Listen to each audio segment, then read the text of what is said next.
함께 읽은 말씀 시편 133편은 부제가 있습니다. 그 부제는 바로 성전에 올라가는 노래입니다.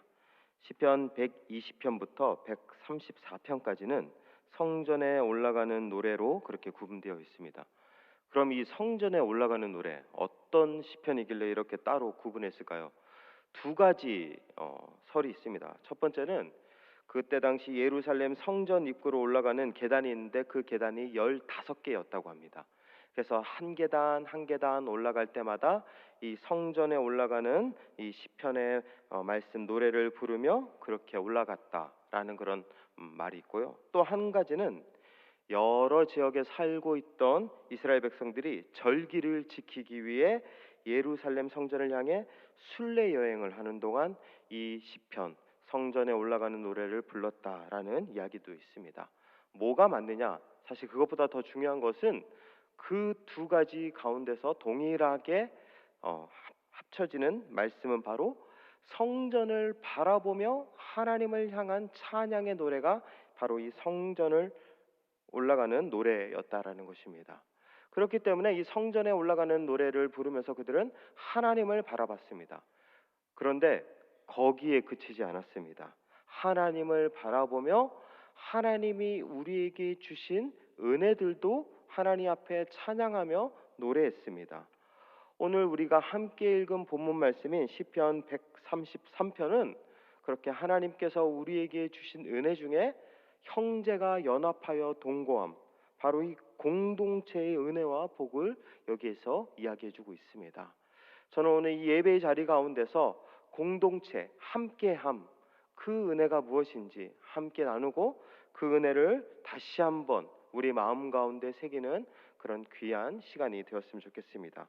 먼저 우리가 1절 말씀입니다. 1절 말씀 다 함께 한 목소리로 읽겠습니다. 시작. 보라, 형제가 연합하여 동거함이 어찌 그리 선하고 아름다운고.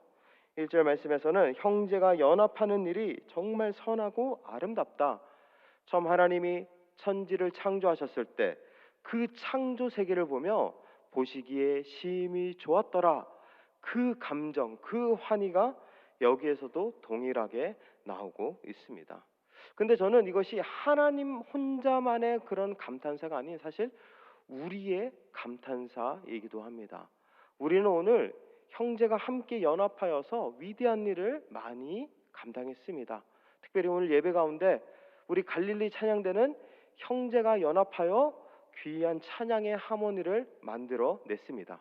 각 파트별로 각자의 최선의 목소리로 하나님 앞에 찬양하며 올려드렸습니다. 함께하고 연합할 수 있었기에 가능한 찬양이었죠. 그리고 아까 우리 손재 집사님도 기도해 주셨듯이 오늘 어린이 주일을 맞아서 비가 오고 있음에도 불구하고 우리 교육부 선생님들, 교육자들 정말 연합했습니다. 비가 오고 할 수 있는 것들이 제약되고 준비하는 것들에 비해서 훨씬 보여주는 것은 적었지만 제가 이렇게 로비에서 봤던 우리 선생님들의 얼굴에는 항상 웃음이 가득했고 아이들을 맞이하는 그 모습 하나하나에는 진심이 가득했습니다. 그런 걸 보면서 야, 정말 이렇게 우리 교육부가 하나 되어 연합되었더니 날씨는 비가 왔지만 그 안에 주님이 보시기에 기쁨 넘치는 모습이 가득하구나 라는 것을 알게 되었습니다. 이처럼 사실 오늘 우리 주일날 우리가 섬기는 많은 자리에서 우리는 함께 연합하며 함께 주 안에서 많은 일들을 수고했습니다. 이렇게 우리의 연합함은 참으로 멋진 일입니다. 우리는 그래서 항상 연합을 꿈꾸죠. 연합을 소망합니다. 그런데 연합이라는 단어에만 그쳤다라면 이렇게 우리가 각자 맡은 바 최선을 다해서 일을 잘 해내는 이런 성취감으로 그칠 텐데 오늘 말씀에서는 연합 이후에 또 다른 단어가 등장합니다. 무엇이죠? 동거입니다. 오늘 말씀 1절에서는 형제가 연합하여 동거한다라고 그렇게 이야기하고 있죠. 이 말씀을 세번역 성경으로 풀어보면 이렇습니다. 제가 세번역 성경으로 읽어드리겠습니다. 그 얼마나 아름답고 즐거움과 형제 자매가 어울려서 함께 사는 모습. 새번역 성경에서는 연합하여 동거한다라는 것을 함께 일한다, 나에게 맡은 역할 최선을 다해서 협력해서 일을 잘 해낸다, 무언가 성과를 만들어낸다, 그런 표현으로 하지 않고 뭐라고 하죠? 함께 산다라고 풀이하고 있습니다. 결국 여기에서 말하고 있는 형제의 연합 동거는 함께 살아가는 것입니다. 그렇게 보았을 때 함께 살아가는 것, 과연 이것도 제가 앞서 말씀드렸던 연합하여서 일을 멋지게 해내고 하모니를 만들어내고 굉장한 성취를 이뤄내는 것과 동일하게 우리 안에 소망이 드는 일일까요? 저는 좀 살아간다라는 이 의미가 우리에게 다르게 접근될 것 같습니다. 사실 같이 뭔가 일을 하는 것은 내가 맡겨진 일만 잘하면 됩니다. 나에게 맡겨진 일 최선을 다해서 그 부분에 함께 서로 자신의 퍼즐 한 조각을 맞춰 나가기만 하면 되는 것이죠. 그런데 살아간다라는 것은 조금 다른 의미인 것 같습니다. 단순히 일만 잘해서 되는 것은 아닙니다. 함께 살아간다라는 것은 그 사람과 사람이 만나서 삶을 나누고 삶을 동행하는 자리라는 것이죠. 그래서 함께 살아가는 자리는 물론 일도 잘해야겠죠. 내가 맡겨진 일 최선을 다해야 됩니다. 근데 또 무엇도 필요하죠? 관계도 잘해야 합니다. 그런데 관계를 우리가 잘 하고 있나요? 사실 나에게 맡겨진 일을 열심히 하는 것은 할 수 있는데 관계가 쉽지 않은 이들이 있습니다. 관계가 나에게 있어서 부담이 되는 이들이 있습니다.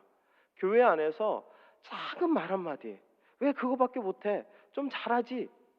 그런 말 한마디에 상처받고 마음에 괜히 내가 이 일 해갖고 좋은 소리 못 듣네라며 마음에 우울감이 들면서 그 함께 살아가는 그 자리들을 함께 하지 못하는 이들이 많이 있다는 것이죠. 사실 이것은 교회뿐만 아니라 가정에서도 그렇습니다. 여러분들은 가정에서 내 배우자와 우리 가족들과 함께 살아가는 것 어떻습니까? 쉽습니까? 어렵습니까? 마음의 소리가 저에게 들리는데요. 다들 어떻게 지금 살아가고 계십니까? 사실 처음에 우리가 결혼했을 때는 서로 죽고 못 사는 사이라서 결혼했는데 이제는 죽지 못해서 사는 경우가 많이 있습니다. 집에 가서 김치찌개를 아내가 맛있게 끓였습니다. 근데 나는 된장찌개가 먹고 싶죠. 그러니까 괜히 아내에게 면박을 줍니다. 왜 김치찌개 했어? 나 오늘 된장찌개 먹고 싶은데. 비 오는 날 된장찌개가 딱인데. 그러면 남편도 마음이 안 좋고 열심히 김치찌개 끓인 아내도 마음이 안 좋습니다. 함께 살아간다는 것이 우리 안에 서로의 마음을 잘 알고 서로에게 덕이 되는 말을 하면서 서로 그렇게 세워주면 좋은데 쉽지 않은 것 같습니다. 이처럼 서로 상처 주고 상처받고 그렇다 보니까 어느 순간부터 함께 살아가기보다는 일만 하는 경우가 다반사인 것 같습니다. 교회 안에서도 서로 상처 주기 싫으니까 내 일만 하죠. 가정 안에서도 처음에는 눈빛만 봐도 역사가 일어나는데 이젠 서로의 눈빛을 피하기에 바쁜 경우가 많이 있습니다. 이런 것들이 우리의 삶 가운데 너무나도 많이 있습니다. 그리고 함께 살고 싶어도 함께 살 수 없는 이들이 있습니다. 여러 가지 안타까운 일로 말미암아 가족을 잃고 소중한 사랑하는 이들과 이별하여서 홀로 지내는 이들, 그들은 함께 살아간다는 것이 그저 자신에게 꿈만 같은 일이라는 것입니다. 이처럼 함께 살아간다는 것은 쉽지 않습니다. 그런데 아이러니가 있습니다. 우리는 함께 살아간다는 것, 상처받아서 쉽지 않고 어렵고 거의 그것이 나의 삶 가운데서 부담스러운 일인데 우리의 마음 한켠 가운데서는 함께 살아가고 싶은 열망이 있습니다. 지지고 볶고 싸워도 누군가가 함께 하고 싶고 교회에서 상처받아도 교회에 들어가고 싶고 우리는 우리의 마음 가운데 함께 살아간다는 것, 그것이 쉽지 않지만 그것을 소망하고 열망하고 있는 우리 안에 강한 열망이 있다라는 것입니다. 오늘날 애 아빠들이 제일 듣고 싶은 말이 무슨 말인지 아십니까? 여보, 나 친정 갔다 올게. 아내의 그 소리를 듣는 순간 우리 남편들은 복음을 듣는 것 같습니다. 소화불량, 신경통, 위통, 모든 통증이 사라지는 것 같고 자신 안에 갑자기 삶의 진정한 자유와 행복을 느낍니다. 물론 제가 그렇다는 얘기가 아니라 보통 남편들이 그렇다는 것이죠. 그런데 그렇게 아내를 보내고 나서 과연 남편들이 정말 행복해 할까요? 정말 자유를 누릴까요? 물론 며칠간은 자유를 누리고 있겠죠. 그런데 어느 순간 퇴근해서 집에 돌아오면 제잘제잘거리면서 아빠하며 달려드는 그 아이들의 모습이 하나하나 눈에 밟히기 시작합니다. 그래도 아내가 끓여주는 찌개, 나는 된장찌개 먹고 싶지만 그래도 끓여주는 김치찌개가 그리울 때가 있다라는 것이죠. 우리의 마음 가운데서 함께하는 것이 어렵고 힘들지만 우리의 마음 한 귀퉁이에는 우리의 그 내면 깊은 곳에서는 함께 살아가고 싶은 열망이 우리 안에 있다라는 것입니다. 근데 오늘 말씀의 고백도 그렇습니다. 오늘 말씀의 고백의 그 표제어가 바로 다윗의 시편입니다. 다윗은 어떤 일생을 살았을까요? 다윗은 사실 그의 인생 가운데서 형제가 연합하여 동거하는 일을 잘 경험하지 못했습니다. 그도 함께 살아가는 것을 잘 경험하지 못했던 것이죠. 그의 아들들끼리 서로 성폭행과 살인이 일어났고 그리고 배신으로 말미암아 자신에게 칼을 겨누는 일까지 일어났습니다. 그렇게 자신이 사랑했던 친구 요나단도 함께하지 못하고 전쟁에서 잃어버리는 아픔을 겪고 있었던 것입니다. 다윗의 일생을 돌아보면 다윗과 함께 살아가는 그 일생을 살아가지 못했습니다. 그러나 그럼에도 불구하고 다윗의 마음 가운데서는 형제의 연합, 동거, 함께 살아가는 이것에 대한 소망이 있었습니다.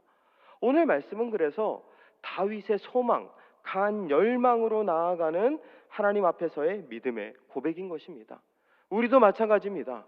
우리도 하나님 앞에서 거룩한 공동체, 참된 공동체, 사랑의 공동체에 대한 열망이 있습니다.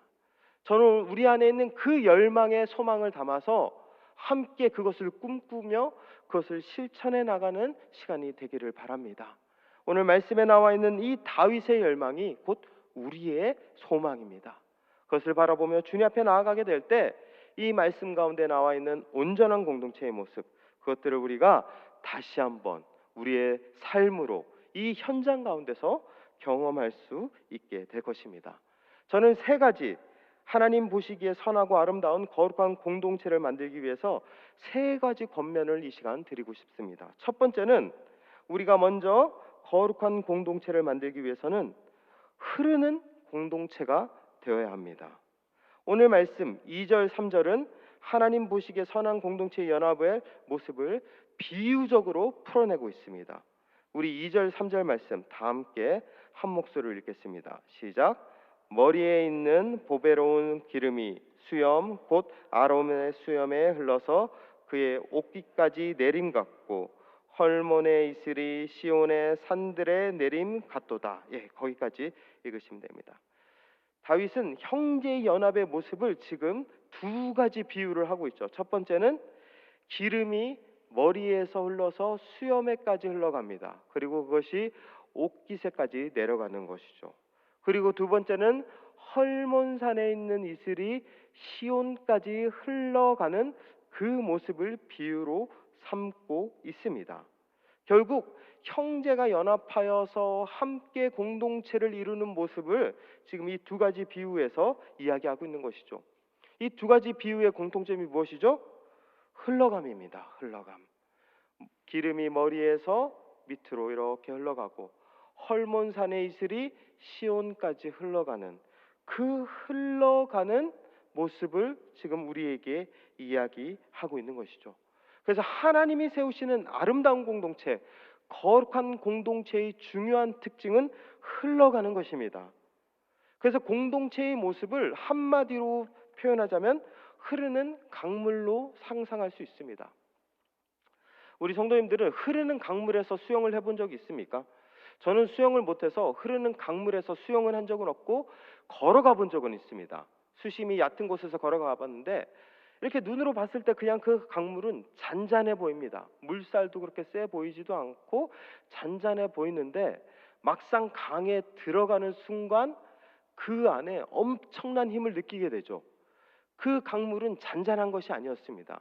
그 거대한 강물이 거대한 힘으로 저를 밀어내고 있는 것을 느끼게 되었습니다.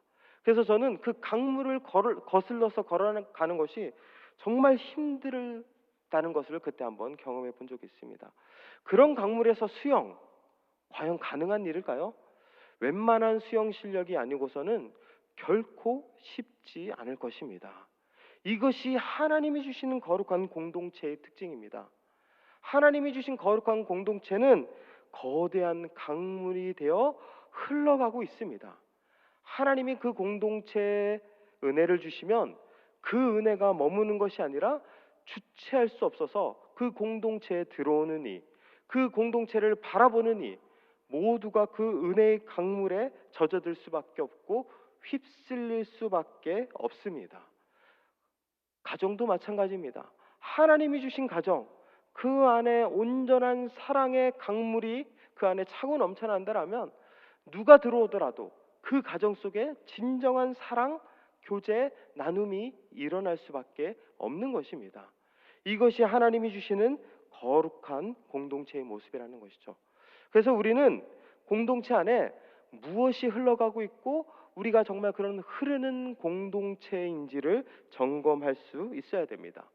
그렇다면 우리는 여기서 한 가지 기억하셔야 될 것이 있습니다. 이렇게 흐르는 공동체가 되기 위해서 필요한 것이 있습니다. 무엇이죠? 바로 강물입니다. 무엇이 강물일까요? 우리가 강물이 되어야 합니다. 내가 물이 되고 내가 강이 되어 흘려보내야 합니다. 그래야 흐르는 공동체가 될 수 있습니다.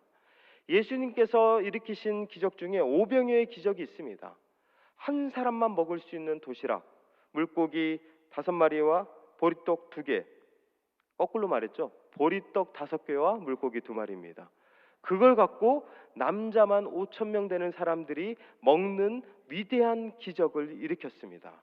그런데 잘 보시면 이 기적은 그 공동체가 흘러갔기 때문에 일어날 수 있는 기적입니다. 예수님이 한 도시락을 축사하셔서 그것을 제자들에게 나눠주셨습니다. 그리고 그 제자들이 그것을 받아서 사람들에게 나눠줬죠. 그래서 사람들이 그 도시락을 받았습니다. 여기서 만약에 어느 한 사람이라도 도시락을 받고 그것을 옆 사람과 나누지 않았다라면 그 기적은 일어날 수 없습니다. 내가 받은 도시락이 차고 넘쳐나는 것에 감사하며 옆 사람과 나눌 수 있을 때, 나누는 현장이 일어났을 때 오병이어의 기적이 일어날 수 있게 된다는 것입니다. 결국 우리 안에 흐르는 그 은혜가 있을 때 하나님께서는 우리 가운데 이런 놀라운 축복의 은혜를 계속 흘려 보내주신다는 것을 우리에게 말씀하고 있는 것입니다. 그렇기 때문에 우리 성도님들이 우리 공동체 안에서, 우리 가정에서 가장 먼저 하셔야 될 것은 흘려 보내는 것입니다. 우리 성도님들은 오늘 주일날 어떤 은혜를 받으셨습니까? 어떤 그리스도의 사랑을 경험하셨습니까? 어떤 주님의 표정을 보셨습니까? 그것을 보시고 느끼고 경험했다면 여러분들은 그것을 흘려 보내셔야 합니다. 가장 먼저 함께하고 있는 우리 옆에 있는 이들과 그 은혜를 나누셔야 됩니다. 그리고 함께 그 은혜를 나누어서 그것을 가정, 사회, 직장, 나를 알고 있는 모든 이들에게까지 흘려보내는 자가 되어야 됩니다. 그때 우리 공동체 안에 하나님이 온전한 사랑과 은혜를 흘려보내실 줄 믿습니다. 오늘은 특별히 유아 세례와 아동 세례가 있습니다. 이 유아 세례와 아동 세례는 사실 그 세례받는 아이들도 중요하지만 더 중요한 것은 그 세례받는 아이들의 부모님입니다. 그 부모님이 내가 믿는 하나님, 내가 믿는 그 하나님의 예수 그리스도의 구원, 그것을 나만 누리는 것이 아니라 나의 자녀에게까지 흘려보내겠다라는 결단이 있을 때에만 이 세례식이 진정한 의미가 있습니다. 가정에서도 부모 된 자들, 할아버지, 할머니 된 자들이 내가 믿는 하나님을 자녀들에게 온전히 가르치고 전수하고 보여줄 수 있을 때 우리 공동체, 우리 가정이 건강해질 수 있습니다. 그렇기 때문에 언제나 우리는 명심하셔야 됩니다. 내가 받는 이것들을 어떻게 흘려보낼 수 있을까? 이번 한 주 그렇게 하나님 앞에서 온전히 흘려보내는 삶 사시기를 바랍니다. 두 번째, 우리가 하나님 보시기에 선하고 아름다운 공동체를 만들기 위해서는 피 흘림의 공동체가 되어야 합니다. 2절을 잘 보시면 알겠지만 기름이 머리에서 수염을 거쳐 옷깃에까지 내려가는 이 모습의 대상을 누구라고 하죠? 아론이라고 이야기합니다. 아론은 제사장입니다. 제사장으로서 아론은 제사의 역할을 감당하는 그런 사람임을 우리에게 이야기해 주고 있습니다. 제사가 무엇이죠? 제사는 짐승을 잡아 죽여 이스라엘 가운데, 사람들 가운데 죄를 지었던 그 막혀져 있던 하나님과의 그 관계의 벽을 허무는 일을 하는 것이 제사장의 역할입니다.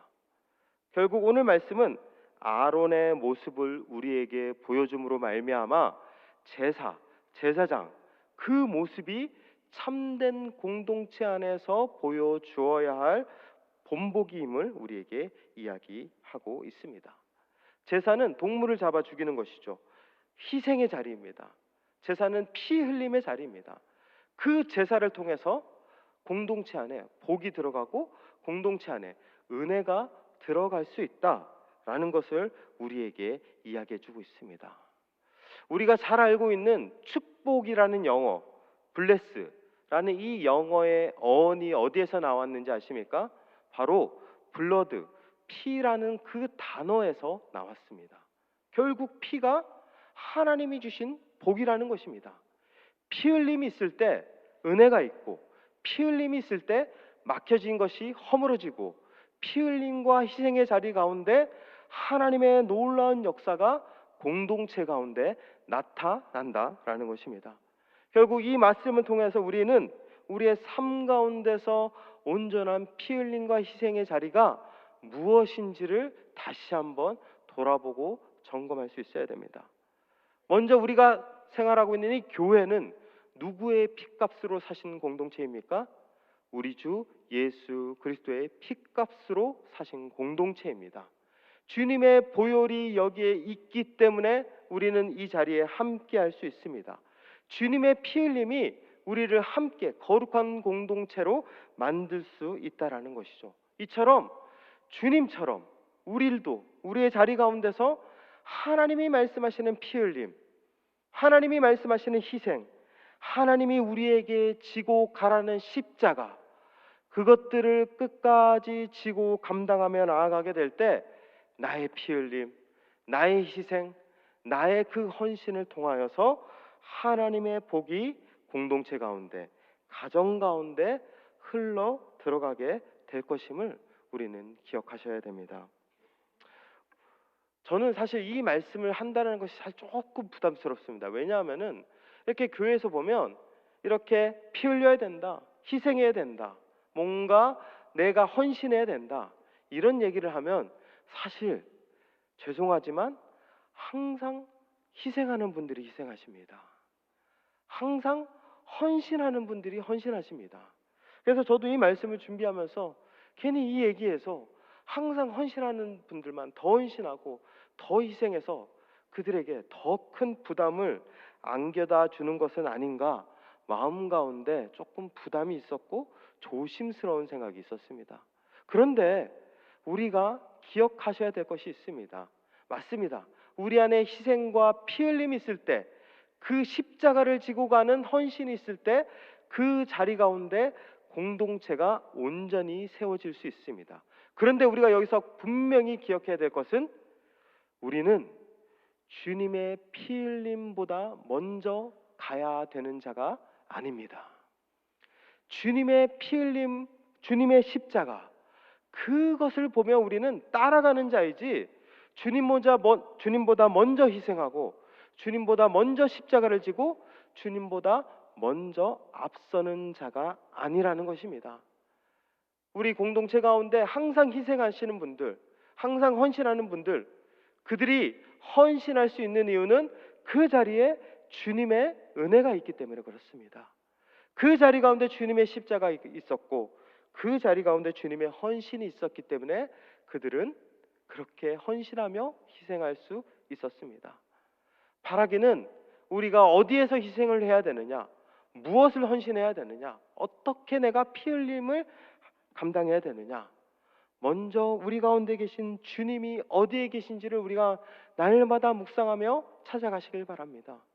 교회 안에서, 가정 안에서 주님이 그곳에 계시다라면, 주님이 거기서 나에게 말씀하신다라면 그곳은 내가 희생해야 될 자리입니다. 그곳은 내가 헌신해야 될 자리입니다. 그곳에 내가 십자가를 지고 감당해야 되는 자리입니다. 우리가 그렇게 주님이 가신 그 발자국이 보이는 곳에 함께 걸어가게 될 때 나의 희생을 통해, 나의 십자가를 통해 하나님께서 그 공동체 가운데 역사하여 주실 것입니다. 우리 모든 성도님들이 그렇게 주님 가신 길을 따라 함께 피 흘림의 자리, 그리고 그 피 흘림의 자리 곧 하나님의 복이라는 사실을 깨닫고 복받아 누리는 거룩한 공동체가 되기를 바랍니다. 그리고 우리가 세 번째, 하나님 보시기에 거룩하고 아름다운 공동체가 되기 위해서는 남이 보이는 공동체가 되어야 합니다. 말이 재밌죠? 남이 보이는 공동체. 어떤 공동체를 말하는 것일까요? 오늘 말씀 3절입니다. 헐몬의 이슬이 시온의 산들에 내림 같도다. 거기서 여호와의 복을 명령하셨나니 곧 영생이로다. 헐몬산의 이슬이 지금 내려서 시온산까지 적시는 모습을 비유합니다. 헐몬에서 시온까지는 어느 정도 거리일까요? 한 160km 정도 된다고 합니다. 160km 정도면 어느 정도 거리인지 제가 네이버 지도를 보면서 계산을 했습니다. 보니까 우리 대구제일교회에서 거제도 장승포항까지 차로 가면 딱 160km가 나오더라고요. 그러니까 여기 대구제일교회에서 거제도 장승포항까지의 거리가 헐몬산에서 시온산까지의 거리입니다. 그렇게 본다라면 과연 시온산에서 헐몬산이 보일까요? 안 보일까요? 보이지 않습니다. 헐몬산에서도 시온산이 보이지 않습니다. 즉 오늘 말씀은 사실 과학적인 어떤 근거에 의한 고백이라기보단 신앙의 고백입니다. 보이지 않는 그 헐몬산의 작은 이슬이 흘러내리고 그것이 시내가 되고 강이 되어서 시온까지 흘러가게 되었다라는 믿음의 고백이라는 것입니다. 결국 우리의 공동체가 이런 모습이라는 것이죠.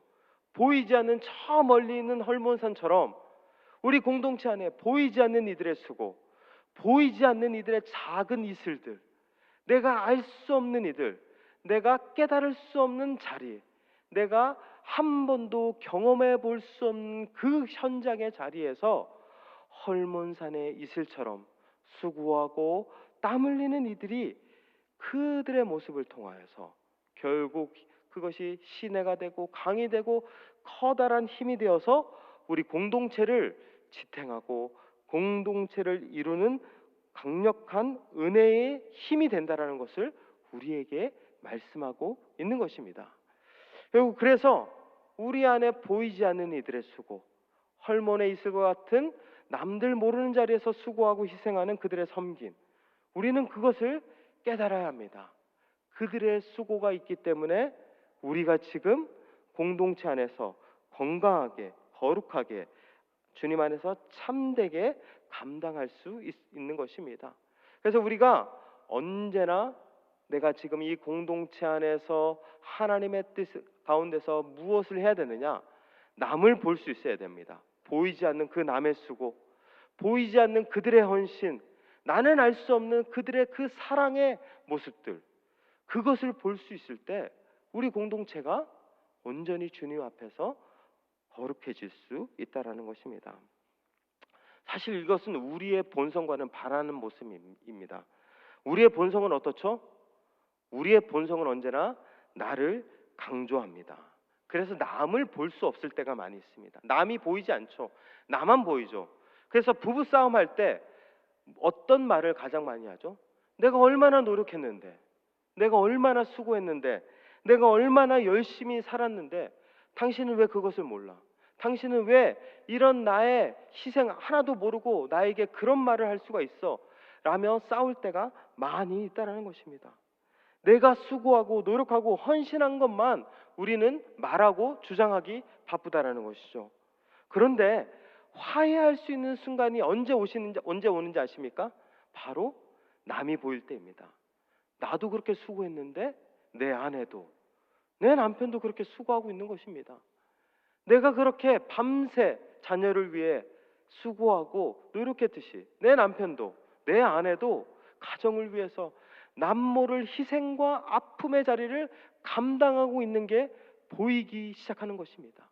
결국 내가 아닌 남이 보이기 시작할 때, 그 사람의 참된 희생이 보이기 시작할 때 우리는 그 사람이 나에게 얼마나 소중한 사람인지를 알게 되는 것입니다.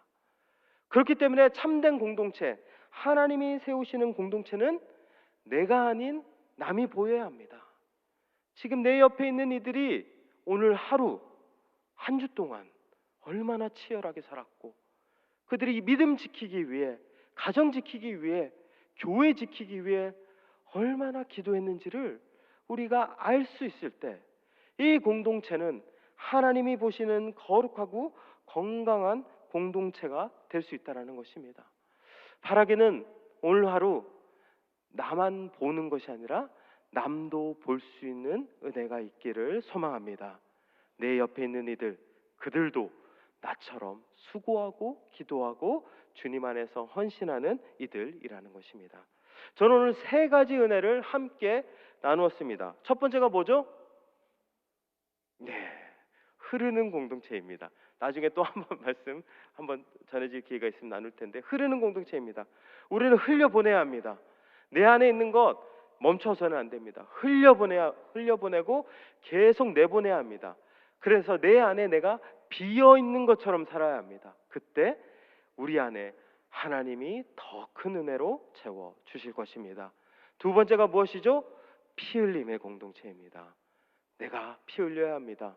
내가 희생해야 합니다. 그런데 주님보다 앞서서는 안 됩니다. 주님이 피 흘리시는 그곳, 주님이 가신 그 십자가, 우리도 주님 가는 길을 따라 그 길을 걸어가는 자가 되어야 합니다. 세 번째가 무엇이죠? 남을 볼 수 있는 공동체입니다. 내가 수고하듯이 수고하는 내 옆의 이웃들, 성도들을 볼 수 있을 때 우리의 이 자리가 하나님이 보시는 거룩한 공동체, 기쁨의 공동체가 될 수 있습니다. 하나님께서는 이러한 공동체에게 주시는 축복이 있습니다. 마지막 3절 끝부분에 이렇게 말씀하시죠. 여호와께서 복을 명령하셨나니 곧 영생이로다. 하나님은 그 공동체에 영생을 주셨습니다. 우리가 알고 있는 영생은 무엇이죠? 내가 예수 믿어서 내가 구원받는 것입니다.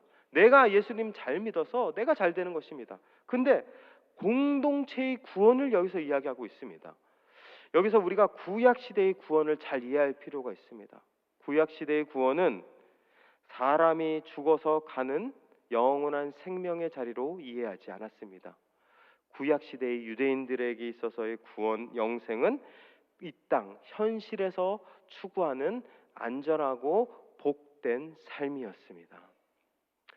우리의 삶 가운데서 하나님이 주신 이 영생은 어떻게 이 땅에서 이루어질 수 있을까요? 공동체를 통해서 이루어질 수 있습니다. 우리는 100년 살다가 가는 인생입니다.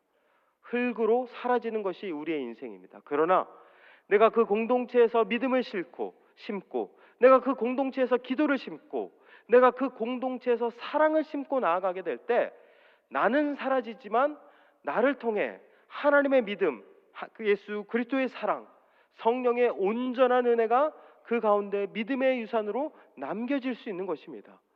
그래서 나는 사라지지만 그 안에 그 믿음의 유산이 그 공동체에서 계속 유지되어 나를 잇는 또 다른 성도, 나를 잇는 또 다른 장로, 권사, 집사들이 믿음 안에서 그 공동체를 끝까지 붙잡으며 나아가게 될 때 우리를 통한 하나님의 은혜, 하나님의 구원이 공동체 가운데 주님 다시 오는 그날까지 계속 이어질 수 있다는 것이죠.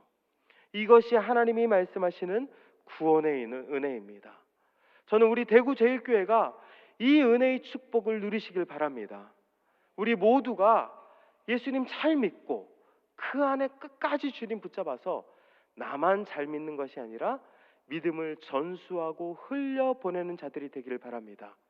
그래서 나는 사라져도 나의 뒤를 잇는 누군가가 이 대구제일교회에서 나의 믿음을 이어 끝까지 믿음 지키고 또 그 믿음이 그 또 다른 대에 흘러가서 주님 다시 오시는 그날까지 영원한 축복과 은혜를 누리는 대구제일교회 130년을 넘어 200년, 300년 끝까지 전통 가운데서 하나님이 보시기는 기쁨의 공동체, 하나님의 마음에 합한 공동체 되기를 소망합니다. 우리 그것을 위해서 함께 나아가고 주님 앞에 나아가는 우리 모든 믿음의 권속들 되시기를 주님의 이름으로 축원합니다.